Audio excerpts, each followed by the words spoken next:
What's good, YouTube? And today we're going to be reacting to crypto scammer stole 2 million, then doxed himself to flex. Okay. ZachXBT, do it, do know to do what it is, what it was. Don't forget to comment, like, subscribe, and share. Fuck with your boy. It's your boy X. Let's get into it. This scammer allegedly stole over $2 million from Coinbase users by pretending to be customer support, then pulled the dumbest move possible because he couldn't help himself but flex on social media. So welcome back to another episode of watching the trash take itself out, because for some reason, people who allegedly break the law love bragging about it. And it's safe to say, when you're bragging about your wallet balance on Telegram group chats, sharing Instagram stories from nightclubs with alleged stolen money, and, you know, literally screen recording yourself. Bro, I'm sorry, bro. There was this one guy, bro, in my fucking comments that was talking about, oh, look at you, you're reacting to a A2Z full reaction video. Like, bro, nigga, that's what the fuck reactors do, nigga. That's what the fuck reactors do, nigga. They react to fucking shit, nigga. What, I'm supposed to react to fucking half of it? This nigga's fucking rage baiting me. He rage baiting me. Fuck. Now you got it. Now you're right, bro. You're right, bro. Nigga, fuck you, bro. This nigga fucking rage bait. Mid-scam, you're not exactly setting yourself for long-term freedom. But as of right now, he's still free. He hasn't been arrested yet. So at least he has that going for him. But I don't know how long his freedom will last, because while most scammers at least try to stay anonymous, or at the very least keep the scam itself hidden, this guy was just out there documenting everything like he was some flexing influencer. So meet Hobby, who also called himself Harvard Online. He's a guy from the Vancouver area in Canada who allegedly spent most of 2024 and early 2025 calling up random Coinbase users and convincing them that he worked for the company. And the whole scheme was pretty low tech when you break it down. There was no fancy hacking involved or any blockchain exploits. He was just picking up the phone and lying to people until they handed over their crypto. Allegedly, he would essentially call someone, tell them that— Bro, I don't understand how people get scammed like that. Like, I get it, but like, well, you can just call the company to confirm and be like, hey, yo, bro, did you guys call me? And did you guys say 1, 2, 3? But like, especially, bro, in this fucking generation, there's so many fucking scammers, bro. So, especially with crypto, bro. But I want to say I get it. It depends on the target, bro. their account was compromised or under attack, and then guide them through the security steps like me, that nigga, actually just, you know, transferred their money to him. And unfortunately, this is just becoming way more common, because as exchanges and banks get better and better security, now scammers are relying more and more on tricking people. But before we get into how Habe fumbled his whole operation, we need to talk about the person who actually pieced it all together, because ZachXBT is the one who did it. He's an anonymous independent blockchain investigator who basically spends all of his time tracking stolen crypto and exposing scammers. This guy is forever a legend. I don't know if you guys remember the entire BitBoy saga with me, but he sat on call with me for hours, helping me return all of the donations I raised and made sure they actually went to the correct addresses. Because, you know, TLDR, I raised way into the 6 figures for my lawsuit, but when the lawsuit was dropped, I no longer had a use for that money, so I just wanted to return it all. And refunding the GoFundMe donations, that was fairly easy, because all I had to do was tell them to refund everything, because I never extracted the money out of GoFundMe into my personal account, thankfully. But crypto makes things very tedious and complicated to return the money, because you don't want to get scammed and you don't want to send money to the wrong person or to an exchange's storage wallet that the user doesn't have access to, and then suddenly the exchange has to figure out whose money this actually was. It's just, there's so many landmines there. So he helped me not mess that part up. So Zach is forever a legend in my book, but other than that, he kind of operates like a one-person fraud investigation unit, which traces wallet transactions across different blockchains and connecting the dots between theft incidents that most of the time law enforcement either can't or won't pursue. And in late December 2024, Zach came across something that kicked off this whole investigation. A screenshot posted in a Telegram group chat where someone was showing off a fresh theft of 21,000 XRP from a Coinbase user. And at the time, that theft was worth about $44,000. And while most people would have just scrolled past it, Zach grabbed that wallet address from the screenshot and started digging. What he found was that the same address had been used in 2 other Coinbase user thefts, bringing in the combined total of around $500,000 just from those 3 incidents alone. And this is where the details start to matter, because nigga, if ZachXBT is on my fucking ass, nigga, I'm moving the fucking country as a fucking scammer, nigga. Just imagine that fucking situation as a whole, bro. Hey, yo, bro. What's up, man? ZachXBT is on our ass. Yeah, I'm moving to Europe.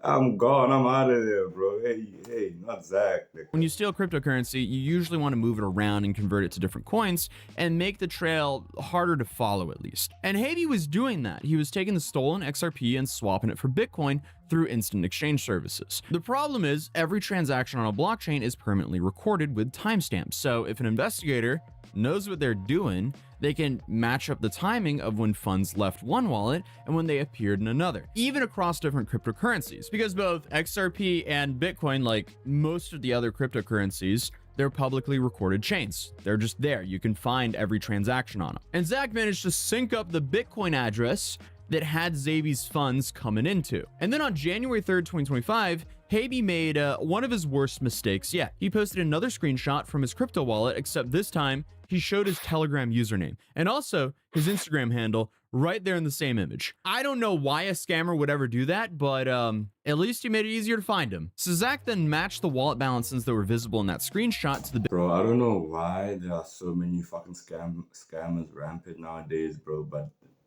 the only thing I'm thankful for is that these niggas are fucking idiots, bro. How you gonna post your fucking hustle online knowing damn well that that is illegal fucking money, bro, and you stole that shit, dumbass nigga. That ain't nigga. Thank God these niggas is dumb, eh? Bitcoin address that he'd already been tracking, and everything lined up Once perfectly. Zach get So on then, your in ass, February, nigga, Haby posted yet another screenshot in a group chat flexing a wallet with you leave the country, $237,000 in it. And when Zach checked the historical balance of that Bitcoin address on February 1st, it matched once again. So if Haby wasn't out there just like throwing out receipts left and right, it would be really hard to confirm that it was actually his wallet. But I guess some people just can't help themselves but flexing. Because I mean, at this point, the investigation was basically just the scammer handing over all the evidence for them to identify him with. So once Zach had locked down the main Bitcoin address, he started working backwards to see what else was connected to it. And turns out there were 3 additional Coinbase support impersonation thefts feeding into the same wallet, adding another $560,000 to the total. But the blockchain evidence was only part of the story here, because besides the group chat screenshots, Haby had also been documenting his own crimes in other ways. Because somewhere along the line, a video got leaked that allegedly shows him during an actual scam call, sitting there behind camera, pretending to be Coinbase support while walking some victim through the process of Bro, like, how is it a flex to fucking scam a nigga and then you gonna record that shit and post it online talking about some, yeah, so what you gonna do, right, is that you gonna send this money to this account, right? And me have a old fucking lady on the other line. Okay, and then what else do I do? Like, bro, like, how is that a fucking flex, nigga? That's not bro, it's always these lame ass niggas, bro. It's always these lame ass niggas, bro. Like, what the fuck is you talking? How is that a flex? Bitch ass nigga, like, nigga, I would respect a nigga robbing a nigga. I would be better. It's like straight up robbing a nigga in the street, nigga, in the mud, nigga, than a fucking geek over here scamming old ladies and like middle-aged men who are fucking lonely or some bullshit, bro. Just naive. Like, come on, bro. That shit ain't a flex, securing bro. their You account. lame And as again, fuck, unfortunately nigga. for God him, damn, in that nigga, screen tighten recording, up. his email address is visible, along with the Telegram details and even a phone number. The asset? Yes, correct, sir. Ethereum? Yes, yes, sir.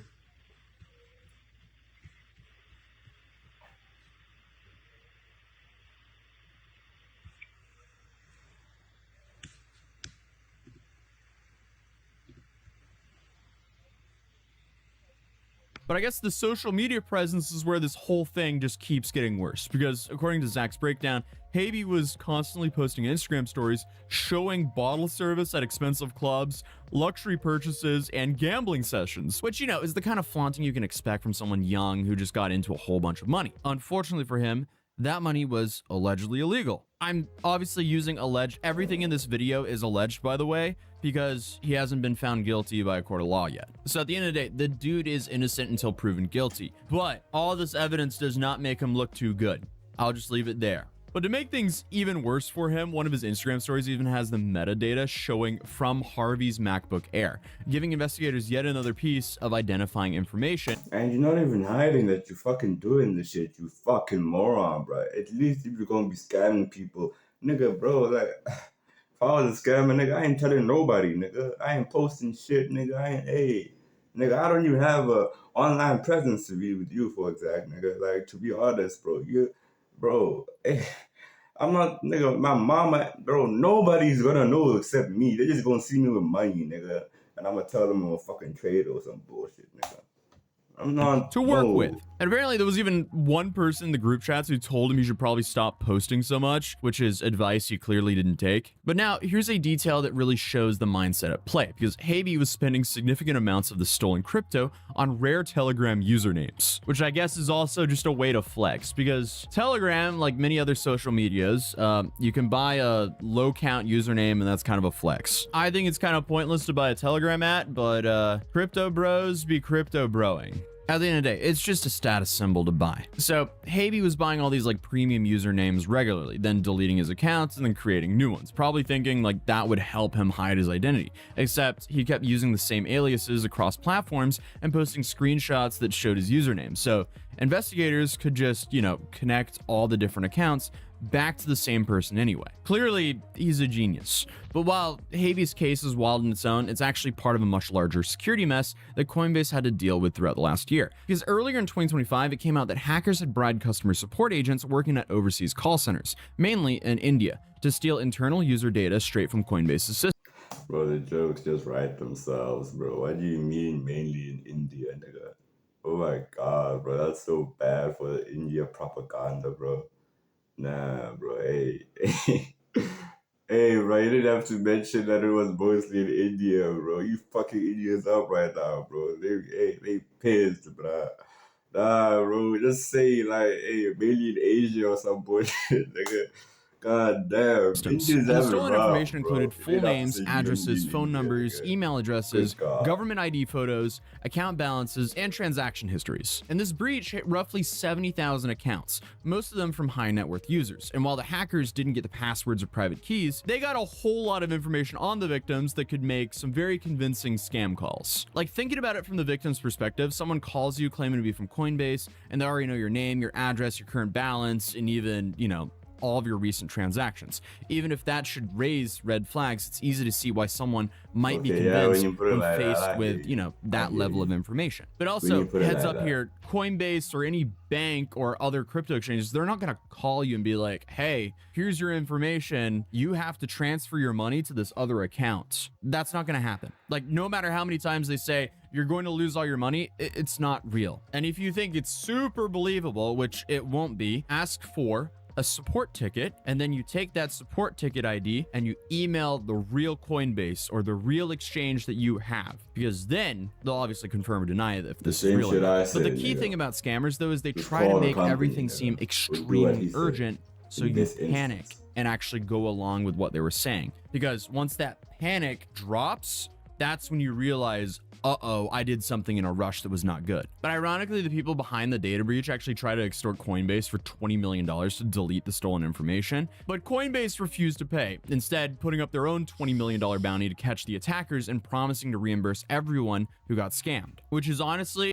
Imagine trying to scam a motherfucker and that nigga said, nigga, fuck you, I'm gonna put a 20 million bounty on your bitch ass head, nigga. Whew. Nigga, I'm deleting all social media. I'm going off the grid for a good 2 to 3 years. Fuck, nigga. Good God.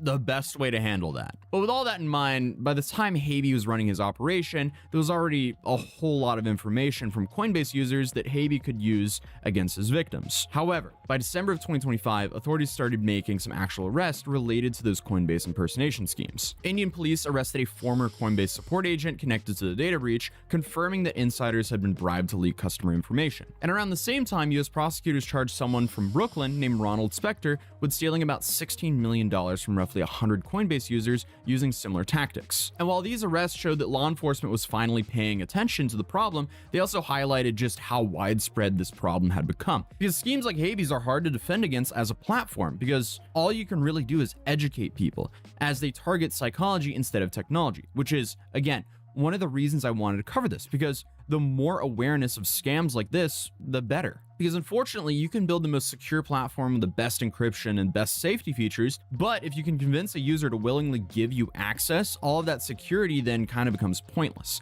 So these scams work by creating all this urgency and fear, like someone calls claiming there's a problem with your account, maybe unauthorized access, or maybe some suspicious activity, and you need to act immediately right now or you'll lose everything. That's how they get people. So people naturally want to protect their money, so when someone who sounds authoritative and knowledgeable tells them what to do, especially if that person already knows personal details, it makes it come across as a little legitimate if you don't know any better. But at the time Zach published his investigation, Habe had deleted most of his recent social media accounts and seemingly is trying to disappear from the internet. But considering the volume of evidence compiled against him, wallet transactions, video recordings, screenshots, device information, location data, going offline probably isn't going to help him too much at this point. But Zach specifically called out the Canadian law enforcement to take action, noting that Canada has historically been pretty reluctant to prosecute people running these kinds of online fraud operations, which is worrying to say the least. Why would they not take this more seriously? But he did also point out that authorities might already know about Habe, considering,